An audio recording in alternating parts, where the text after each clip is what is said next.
Depuis que je suis enfant, j'ai toujours été fasciné par le ciel nocturne, mais je n'aurais jamais imaginé que cette fascination me mènerait à une découverte terrifiante. Un soir, alors que j'étais seul sur la colline derrière ma maison, scrutant les étoiles avec mon télescope, une lueur verte a capté mon attention. Elle semblait vibrer d'une énergie étrange, presque comme si elle me fixait en retour. Intrigué et légèrement inquiet, j'ai entrepris de découvrir la source de cette lumière énigmatique. En passant les nuits suivantes à observer et à prendre des notes, j'ai remarqué que la lueur verte n'était pas simplement un phénomène cosmique. Elle semblait se déplacer, se rapprochant lentement de la Terre.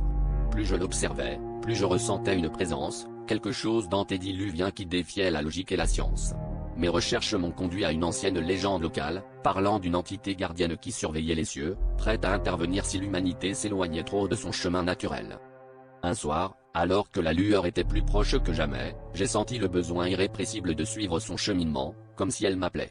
Je me suis aventuré dans la forêt voisine, guidé par cette lumière surnaturelle. J'ai fini par atteindre une clairière baignée d'une lumière verte phosphorescente. Au centre, une forme s'est matérialisée, mi-organique, mi-éthérée, dont l'aura transperçait l'air d'une intensité glaçante. J'ai réalisé que ce n'était pas une étoile que j'avais suivie, mais l'œil d'une entité cosmique. La révélation m'a figé sur place, cette entité n'était ni hostile ni bienveillante, mais observatrice, jaugeant l'humanité. Elle m'a transmis une vision de chaos imminent, un avertissement de ce qui pourrait arriver si nous ne changions pas notre course. Et puis, aussi soudainement qu'elle était apparue, la lueur s'est éteinte, me laissant seul dans l'obscurité, le cœur battant à tout rompre. En regagnant ma maison, je savais que ce que j'avais découvert sous ce ciel étoilé pourrait bien être notre dernière chance de rédemption.